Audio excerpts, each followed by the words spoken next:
வணக்கம். இந்த நியூஸ் 18 தமிழ்நாடு செய்திகளை தொகுத்து வழங்குவதற்காக நான் பாலுவேல் சக்கரவர்த்தி. கொரோனாவின் தாக்கம் நாளுக்கு நாள் அதிகரித்துக் கொண்டே இருக்கிறது. தேவையின்றி வெளியில் செல்வதை தவிர்ப்போம். அத்தியாவசிய தேவைகளுக்காக வெளியில் செல்லும் போது கட்டாயம் முகக்கவசம் அணிவோம். தனிமனித இடைவெளியை கடைபிடிப்போம். கொரோனாவை விரட்டுவோம். முதலில் இந்த நேரத்திற்கான தலைப்புச் செய்திகளை பார்க்கலாம்.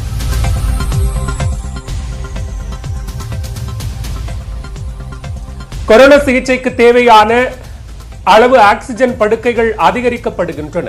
சென்னை மாநகராட்சி ஆணையர் பிரகாஷ் பேட்டி.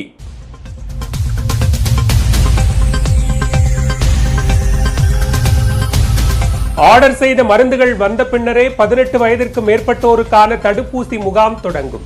நாளை திட்டமிடப்பட்டிருந்த நிலையில் சுகாதாரத்துறை செயலாளர் ராதாகிருஷ்ணன் விளக்கம்.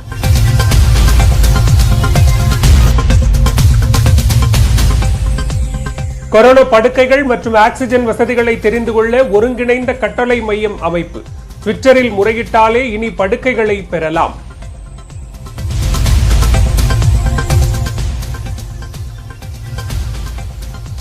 ஆக்சிஜன் மற்றும் படுக்கை வசதி இல்லை என சமூக வலைதளத்தில் பதிவிட்டால் நடவடிக்கை கூடாது. மத்திய அரசு மற்றும் அனைத்து மாநில டிஜிபிகளுக்கு உச்சநீதிமன்றம் உத்தரவு.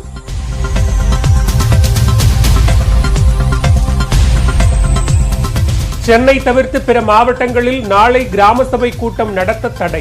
கொரோனா பரவலை கருத்தில் கொண்டு ஊரக வளர்ச்சி மற்றும் கிராம பஞ்சாயத்து ஆணையர் உத்தரவு.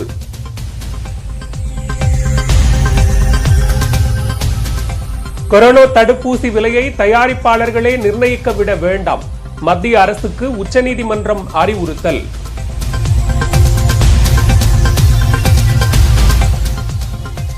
சென்னை கோயம்பேட்டில் சிறுவனிடம் 63,000 ரூபாய் பறித்த புகார். குற்றப்பிரிவு காவலர்கள் 2 பணியிடை நீக்கம்.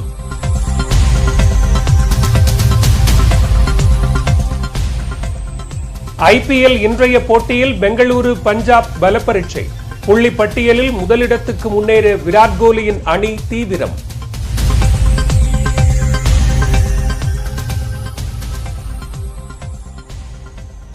இனி விரிவான செய்திகள். தமிழக சுகாதாரத்துறையிடம் போதிய அளவு தடுப்பூசிகள் கையிருப்பு இல்லாததால் 18 வயது முதல் 44 வயதுக்கு உட்பட்டவர்களுக்கு தடுப்பூசி செலுத்தும் பணிகள் நாளை தொடங்குவதற்கு வாய்ப்பில்லை என்று அறிவிக்கப்பட்டுள்ளது. மே 1ஆம் தேதி முதல் 18 வயது முதல் 44 வயதுக்குட்பட்ட அனைவருக்கும் கொரோனா தடுப்பூசி செலுத்த மத்திய அரசு அனுமதி அளித்தது. தமிழகத்தில் தடுப்பூசி செலுத்திக் கொள்ள பலர் முன்பதிவும் செய்துள்ளனர். ஆனால் தடுப்பூசி செலுத்துவதற்கு அரசிடம் போதிய தடுப்பூசி கையிருப்பு இல்லை என்ற தகவல் வெளியாகியுள்ளது. 44 வயதுக்கு மேற்பட்டவர்களுக்கு செலுத்துவதற்காக ஏற்கனவே பெறப்பட்ட தடுப்பூசிகளில் 4 லட்சம் தடுப்பூசிகள் தான் அரசிடம் கையிருப்பு இருப்பதாக தெரிகிறது. 18 வயது மற்றும் அதற்கு மேற்பட்டவர்களுக்கு தடுப்பூசி செலுத்துவதற்கு 1,50,00,000 தடுப்பூசிகளை மருந்து உற்பத்தியாளர்களிடம் தமிழக அரசு ஆர்டர் செய்துள்ளது. ஆனால் தடுப்பூசிகள் மே 1ஆம் தேதிக்குள் டெலிவரி செய்யப்படும் என்று தடுப்பூசியாளர்கள் ஏற்கனவே செய்துள்ள வெவ்வேறு மாநிலங்களுக்கு மே 2வது வாரத்தில் தான் தடுப்பூசி விநியோகம் செய்ய முடியும் என்று 2 மருந்து உற்பத்தி நிறுவனங்கள் தெரிவித்துள்ளன. மத்திய தொகுப்பிலிருந்தும் தமிழக அரசுக்கு தடுப்பூசி ஒதுக்குவதற்கான எந்த உத்தரவாதமும் வரவில்லை. தடுப்பூசி செலுத்திக் கொள்ள முன்பதிவு செய்யும் செயலியிலும் 18 வயதுக்கு மேற்பட்டவர்கள் எங்கு, எப்போது, என்றைக்கு தடுப்பூசி செலுத்திக் கொள்ள வேண்டும் என்ற எந்த விவரமும் தெளிவாக இல்லை என்று கூறப்படுகிறது. நமக்கு நாளை தினம் கிடைக்குமாங்கிற தகவல் ஏற்கனவே 45 வயதுக்கு மேற்பட்டோருக்கான தடுப்பூசிகள் கையிருப்புல உள்ளது. அது தொடங்கிறது, அது கண்டினியூ ஆகும். பட் திட்டமிட்டபடி நம்ம 18 வயது முதல் 44 வயது வரைக்கும் உள்ளவர்களுக்கு அந்த நிறுவனங்கள்லேருந்து நமக்கு கையில் வந்தால் தான் எங்களால் பண்ண முடியும்.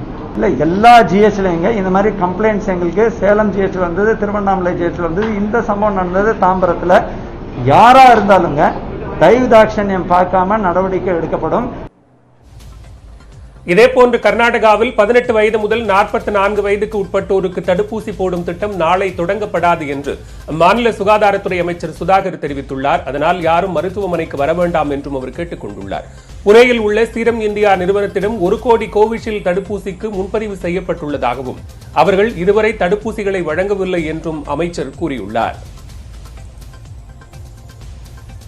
கொரோனா பெருந்தொற்றை வென்றெடுக்க தேசமே ஒன்றிணைந்துள்ள நிலையில் ஒருவரை ஒருவர் சார்ந்து வாழும் வழக்கத்தை அது மீண்டும் நம்மிடையே தோற்றுவித்திருக்கிறது. இதுபோன்று கொரோனாவை ஒழிப்பதற்காக மத்திய அரசு அறிவித்திருக்கக்கூடிய தடுப்பூசி திட்டத்திற்கு நாம் அனைவரும் ஒன்றுபட்டு ஒத்துழைக்க வேண்டியது அவசியமாகும். தடுப்பூசியை போடும் வரையில் எந்த தனியொரு நபருக்கும் கொரோனாவிலிருந்து பாதுகாப்பு கிடைக்காது என்பது நிதர்சனம். தடுப்பூசி ஒவ்வொரு இந்தியனுக்கும் கிடைக்க வேண்டிய உரிமை. அதனை உறுதி செய்வதற்காகவே நியூஸ் 18 முன்னெடுப்பே சஞ்சீவனி விழிப்புணர்வு இயக்கம்.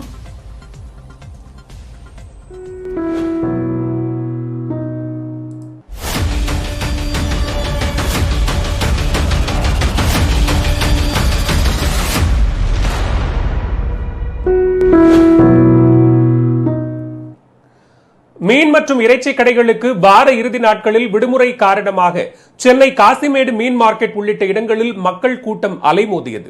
டாஸ்மாக் கடைகளுக்கும் விடுமுறை விடப்படுவதால் மதுப்பிரியர்கள் மதுபானங்களை வாங்கி குவித்தனர். கொரோனா தொற்று பரவலை கட்டுப்படுத்தும் நோக்கில் ஞாயிற்றுக்கிழமை தோறும் முழு ஊரடங்கு கடைபிடிக்கப்பட்டு வருகிறது. அத்துடன் சனிக்கிழமைகளிலும் மீன் மற்றும் இறைச்சி கடைகளை மூடுவதற்கு தமிழக அரசு உத்தரவிட்டுள்ளது. இதனால் வெள்ளிக்கிழமை காலை முதலே மீன் மற்றும் இறைச்சி கடைகளில் மக்கள் கூட்டம் அலைமோதியது. சென்னை காசிமேடு மீன் மார்க்கெட்டில் வியாபாரிகளும் பொதுமக்களும் அதிக அளவில் குவிந்தனர். தனிமனித இடைவெளியை காற்றில் பறக்கவிட்டு மீன் வாங்க மக்கள் ஆர்வம் காட்டியதால் கொரோனா பரவும் அபாயம் எழுந்துள்ளது. காசிமேடு மீன் சந்தை இருக்கும் தண்டையார்பேட்டை மண்டலத்தில் சுமார் 2000 பேர் தொற்று பாதிப்பால் சிகிச்சையில் இருந்து வரும் நிலையில் பொதுமக்கள் இதுபோன்று அலட்சியமாக செயல்படும் பட்சத்தில் அதிக அளவு தொற்று பரவ வாய்ப்பாக அமைந்துவிடும் என்று அதிகாரிகள் எச்சரித்துள்ளனர். இதேபோன்று திருச்சி காசி விளங்கி மீன் சந்தையிலும் மக்கள் தனிமனித இடைவெளியின்றி மீன்களை வாங்கிச் சென்றனர். சந்தை தொடங்கிய 1 மணி நேரம் கூட்டம் அதிக அளவில் இருந்ததாகவும் அதன் பின்னர் வழக்கத்தை விட மக்கள் கூட்டம் குறைவாகவே இருந்ததாகவும் வியாபாரிகள் கவலை தெரிவித்தனர். இந்த கொரோனானால நான் பார்த்தீங்கன்னா தமிழ்நாட்டில் உள்ள ஒட்டுமொத்த மீனவர் சமுதாயத்துக்கும் ஒரு பெரிய பாதிப்பாகி போச்சு. ஏன்னா இப்போ பார்த்தீங்கன்னா எங்களுக்கு வியாபாரமே பார்த்தீங்கன்னா சனி ஞாயிறு தான்.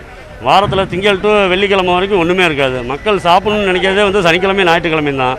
இது கொரோனா பரவல் அதிகமாக இருக்கிறதுனால அரசாங்கம் வேறு வழி இல்லாமல் எங்களுக்கு ஒரு பாதிப்பு வர மாதிரி பண்ணி கொடுத்துட்டாங்க. ஏன்னா பெரிய அளவில் சொல்லிக்கிற அளவுக்கு வியாபாரம்லாம் இல்லைங்க, குறைஞ்சிருச்சு. ஏன்னா இப்போ எல்லா இடத்துலையும் 144 போட்டிருக்கனால மக்கள் வர்றதுக்கு போலீஸுக்கு பிரச்சனையினால் வர்றதுக்கு பயந்துக்கிட்டு வெளியூர்லேருந்து வர்றவங்களாம் வரமாட்டேங்கிறாங்க. இங்கே லோக்கலில் உள்ளவங்களே வரமாட்டேங்கிறாங்க.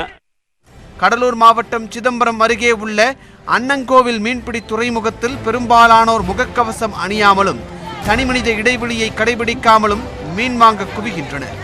டாஸ்மாக் கடைகளுக்கு 2 நாட்கள் தொடர் விடுமுறை காரணமாக மதுப்பிரியர்கள் வெள்ளிக்கிழமையே மதுபான கடைகளுக்கு படையெடுத்தனர். கடலூரில் உள்ள மதுக்கடைகளில் மதுப்பிரியர்கள் கொளுத்தும் வெயிலையும் பொருட்படுத்தாமல் நீண்ட வரிசையில் காத்திருந்து மதுபானங்களை வாங்கிச் சென்றனர். அண்டை மாநிலமான புதுச்சேரியில் மதுக்கடைகளுக்கு விடுமுறை அறிவிக்கப்பட்டதால் அம்மாநிலத்தில் இருந்து ஏராளமானோர் கடலூர் மாவட்ட எல்லையில் உள்ள டாஸ்மாக் கடைகளில் குவிந்தனர். இதனால் 3 கிலோமீட்டர் தூரம் வரிசையில் காத்திருந்து மது வாங்கிச் சென்றனர். தொடர்ந்து விரைவுச் செய்திகளை பார்க்கலாம். கொரோனா கட்டுப்பாட்டு நடவடிக்கைகளில் மேலும் ஒரு முயற்சியாக தமிழக மக்கள் நல்வாழ்வு மற்றும் குடும்ப நலத்துறை சார்பில் UCC என்ற ஒருங்கிணைந்த கட்டளை மையம் அமைக்கப்பட்டுள்ளது.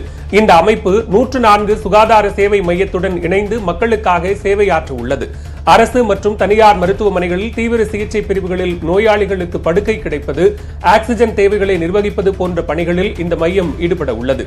24 மணி நேரமும் பல்வேறு மருத்துவமனைகளில் உள்ள காலி படுக்கை வசதிகளின் நிலையை அறிந்து தேவைப்படும் மக்களுக்கு கிடைக்க வகை செய்யும். படுக்கைகள் தேவைப்படுபவர்களுக்கு வசதியாக 104 GOTN என்ற ட்விட்டர் கணக்கும் தொடங்கப்பட்டுள்ளது. இதன் மூலம் தனிநபர்கள் நேரடியாக படுக்கையை கோரலாம்.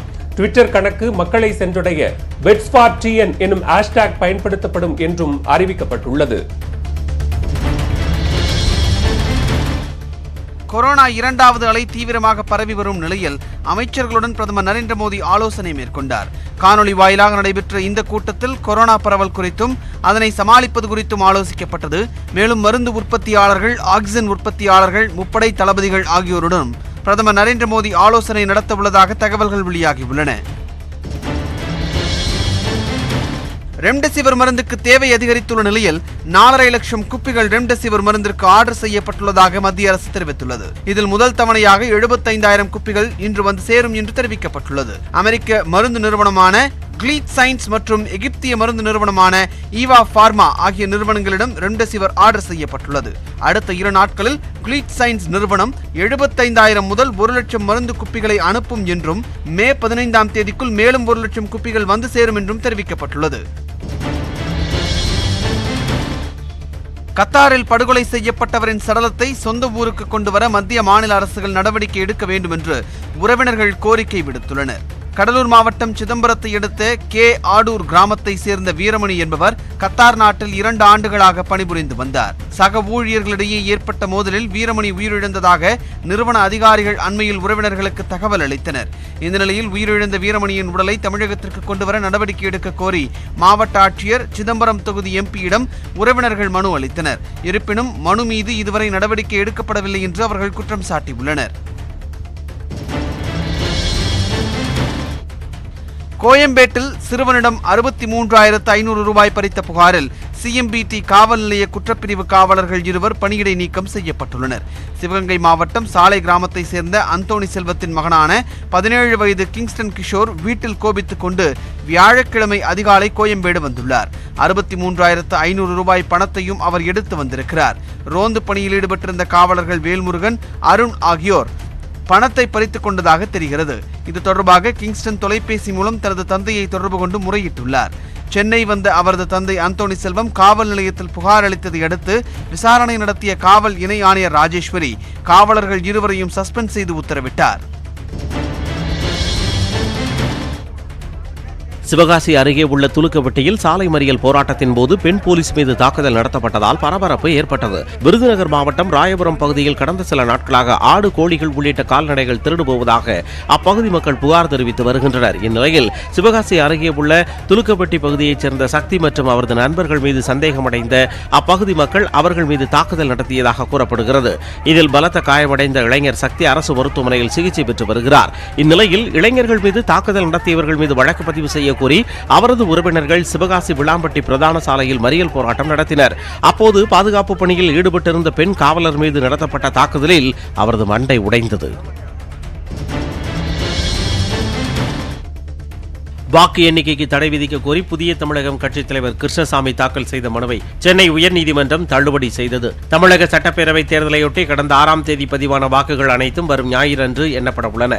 இந்நிலையில் தேர்தலில் திமுகவும் அதிமுகவும் பணப்பட்டுவாடா செய்ததாகவும் இது தொடர்பாக உச்சநீதிமன்ற நீதிபதிகள் அடங்கிய குழுவை அமைத்து விசாரணைக்கு உத்தரவிட வேண்டும் என கோரியும் புதிய தமிழகம் கட்சித் தலைவர் கிருஷ்ணசாமி சென்னை உயர்நீதிமன்றத்தில் மனு தாக்கல் செய்தார். விசாரணை முடியும் வரை வாக்கு எண்ணிக்கைக்கு தடை விதிக்க வேண்டும் என அவர் மனுவில் கோரியிருந்தார். இந்த தலைமை நீதிபதி சஞ்சீவ் பானர்ஜி அமர்வில் விசாரணைக்கு வந்தது. அப்போது உச்சநீதிமன்ற நீதிபதிகள் அடங்கிய குழுவை அமைக்க உயர்நீதிமன்றமோ தேர்தல் ஆணையமோ முடிவெடுக்க முடியாது என நீதிபதிகள் கூறினர். விளம்பரத்திற்காக கிருஷ்ணசாமி இந்த வழக்கு தொடர்ந்துள்ளதாகவும் எனவே இந்த மனுவை தள்ளுபடி செய்வதாகவும் நீதிபதிகள் குறிப்பிட்டனர். இனி இதுபோன்ற அற்ப காரணங்களுக்காக வழக்கு தொடர்வதை கிருஷ்ணசாமி தவிர்க்க வேண்டும் என நீதிபதிகள் காட்டமாக தெரிவித்தனர்.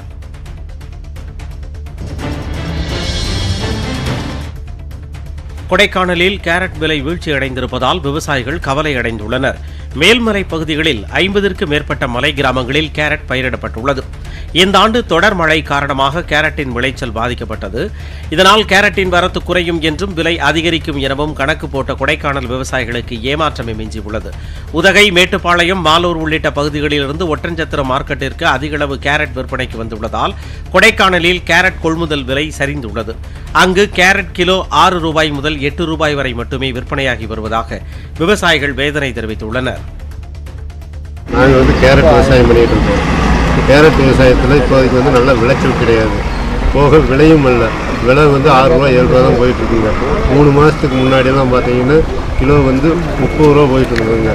இந்த நிலைமையில் பார்க்கும்போது நாங்கள் விவசாயம் பண்ணுறது ரொம்ப கஷ்டமாக தான் இருக்குது. வளிமண்டல மேலடுக்கு சுழற்சி காரணமாக மேற்கு தொடர்ச்சி மலையை ஒட்டிய மாவட்டங்கள், தென் தமிழக மாவட்டங்களில் இன்று இடி மின்னலுடன் கூடிய லேசான மழை பெய்யும் என வானிலை ஆய்வு மையம் தெரிவித்துள்ளது. இது தொடர்பாக அந்த மையத்தின் இயக்குநர் புவியரசன் வெளியிட்டுள்ள செய்தி குறிப்பில் நெல்லை, தென்காசி, கன்னியாகுமரி மாவட்டங்களின் ஓரிரு இடங்களில் கனமழை பெய்யும் என தெரிவிக்கப்பட்டுள்ளது. தமிழகத்தின் உள் மாவட்டங்களில் அடுத்த 2 நாட்களுக்கு இயல்பை விட 1 முதல் 3 டிகிரி செல்சியஸ் வரை வெப்பம் அதிகரிக்கும் என வானிலை ஆய்வு மையம் தெரிவித்துள்ளது. காற்றின் ஒப்பு ஈரப்பதம் 50 முதல் 90 விழுக்காடு வரை உள்ளதன் காரணமாக மாலை முதல் காலை வரை வெக்கையாகவும் இயல்புக்கு மாறாக அதிகமாக வியர்க்கும் எனவும் குறிப்பிடப்பட்டுள்ளது. சென்னையை பொறுத்தவரை அடுத்த 48 மணி நேரத்திற்கு வானம் மேகமூட்டத்துடன் காணப்படும் என குறிப்பிட்டுள்ள வானிலை ஆய்வு மையம் அதிகபட்சமாக 37 டிகிரி செல்சியஸ் வெப்பநிலையும் குறைந்தபட்சம் 28 டிகிரி செல்சியஸ் வெப்பநிலையும் பதிவாகும் என தெரிவித்துள்ளது. கடந்த 24 மணி நேரத்தில் அதிகபட்சமாக கன்னியாகுமரி மாவட்டம் பேச்சிப்பாறையில் 6 சென்டிமீட்டர் மழை பதிவாகியுள்ளதாக வானிலை ஆய்வு மையம் தெரிவித்துள்ளது. விரைவுச் செய்திகளை தொடர்ந்து மேலும் பல்வேறு செய்திகளை விரிவாக பார்க்கலாம் இடைவேளைக்கு பிறகு.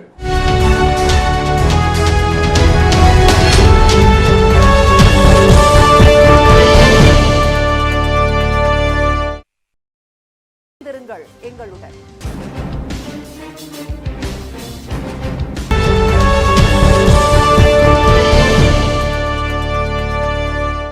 செய்திகள் தொடர்கின்றன.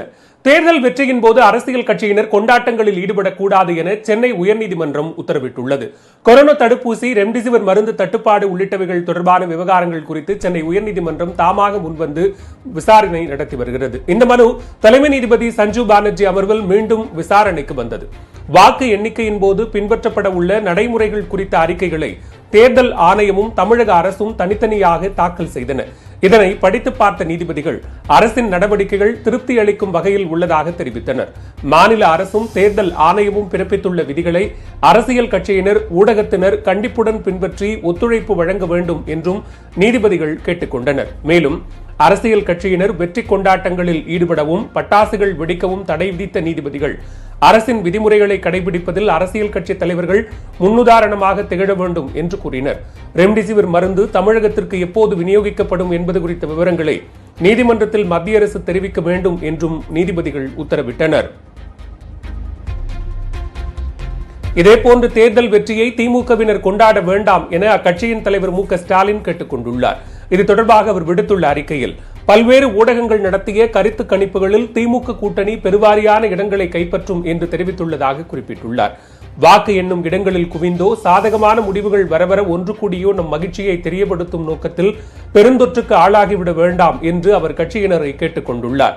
இல்லங்களிலேயே இருந்து ஊடகங்கள் வாயிலாக தேர்தல் முடிவுகளை அறிந்து கொண்டு வெற்றி செய்தியை கேட்டு மகிழ வேண்டும் என்றும் ஸ்டாலின் தெரிவித்துள்ளார். கருத்து கணிப்பு என்ற பெயரில் கருத்து திணிப்பு நடைபெற்றிருப்பதாக அமைச்சர் ஜெயக்குமார் தெரிவித்துள்ளார். சென்னை பட்டினப்பாக்கத்தில் உள்ள அவரது இல்லத்தில் செய்தியாளர்களை சந்தித்த அவர் ஒவ்வொரு தேர்தலிலும் கையாளும் தந்திரத்தை தான் திமுக இந்த முறையும் பின்பற்றி இருப்பதாக கூறியுள்ளார். இறுதியில் அவர்களுக்கு ஏமாற்றமே மிஞ்சும் என்றும் ஜெயக்குமார் தெரிவித்துள்ளார். கருத்து கணிப்பு என்ற போர்வையில் ஒரு கருத்து திணிப்பு நடைபெற்றிருக்கு. திணிப்பு இது கருத்து கணிப்பே இல்லை.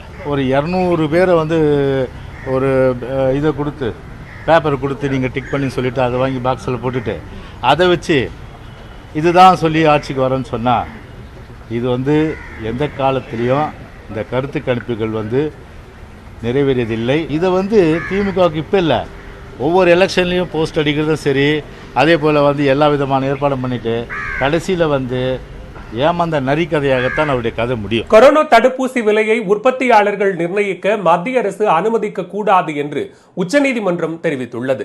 ஆக்சிஜன் தட்டுப்பாடு தொடர்பான வழக்கு உச்சநீதிமன்றத்தில் விசாரணைக்கு வந்தது. மத்திய அரசு, மாநில அரசு மற்றும் தனியார் மருத்துவமனைகளுக்கென வேறுபட்ட விலையில் தடுப்பூசி விற்கப்படுவது ஏன் என்று நீதிபதிகள் அப்போது கேள்வி எழுப்பினர். தயாரிப்பாளர்களே விலையை நிர்ணயிப்பது நியாயமானதாக இருக்காது என்று கூறிய நீதிபதிகள் அனைத்து தடுப்பூசிகளையும் மத்திய அரசே வாங்கி ஏன் பொதுமக்களுக்கு போடக்கூடாது என்றும் வினவினர். அஸ்ட்ராசெனகா நிறுவனம் அமெரிக்க குடிமக்களுக்கு குறைந்த விலையில் தடுப்பூசியை வழங்கும் போது இந்தியர்கள் மட்டும் ஏன் அதிக விலை கொடுக்க வேண்டும் என்று நீதிபதிகள் கேள்வி எழுப்பினர். மருத்துவமனையில் ஆக்சிஜன் பற்றாக்குறை குறித்தும் படுக்கை வசதி கேட்டு சமூக வலைதளங்களில் பதிவிடுபவர்கள் மீது நடவடிக்கை எடுக்கக்கூடாது என மத்திய அரசு அனைத்து மாநில டிஜிபிக்களுக்கும் உச்சநீதிமன்றம் ஆணையிட்டது. மீறி நடவடிக்கை எடுக்கும் காவலர்கள் மீது நீதிமன்ற அவமதிப்பு வழக்கு தொடரப்படும் என்றும் நீதிபதிகள் எச்சரித்தனர்.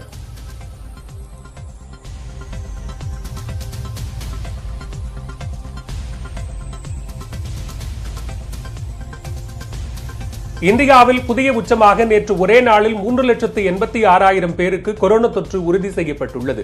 இந்தியாவில் கொரோனாவின் இரண்டாவது அலை தினமும் புதிய உச்சத்தை தொட்டு வருகிறது. இன்று மத்திய சுகாதாரத்துறை அமைச்சகம் வெளியிட்டிருக்கக்கூடிய அறிக்கையின்படி கடந்த 24 மணி நேரத்தில் புதிதாக 3,86,452 பேருக்கு கொரோனா பாதிப்பு உறுதி செய்யப்பட்டுள்ளது.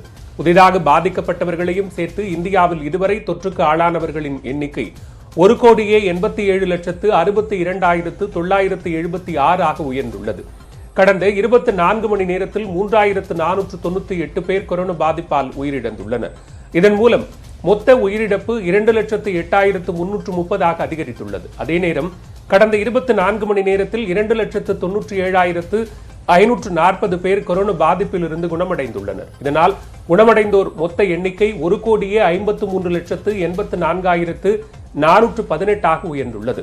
நாடு முழுவதும் தற்போது 31,70,228 பேர் கொரோனாவிற்கு சிகிச்சை பெற்று வருவதாக மத்திய சுகாதாரத்துறை தெரிவித்துள்ளது. இதுவரை 15,22,45,179 பேருக்கு தடுப்பூசி போடப்பட்டுள்ளது.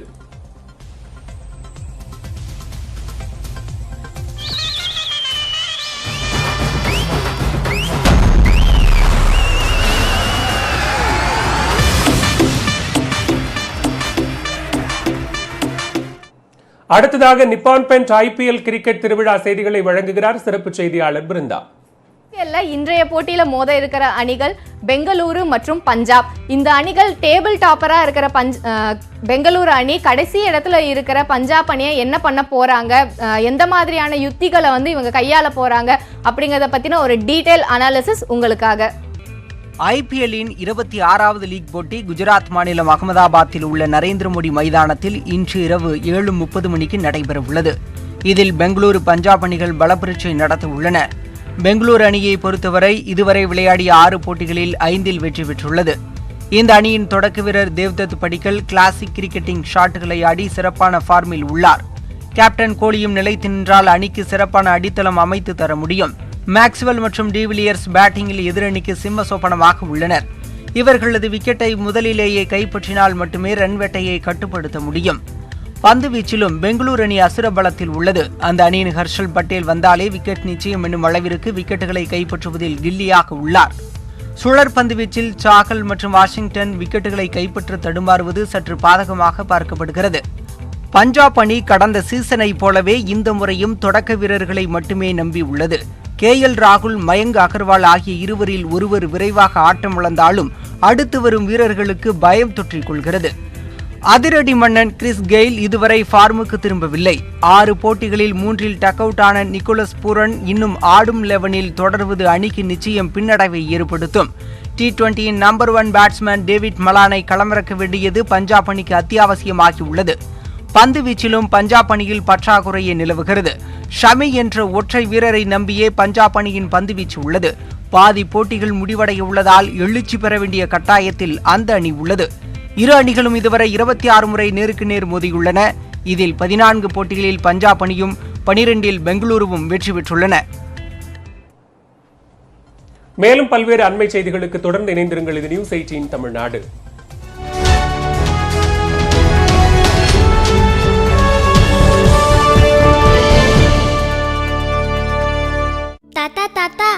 என்னடா கண்ணு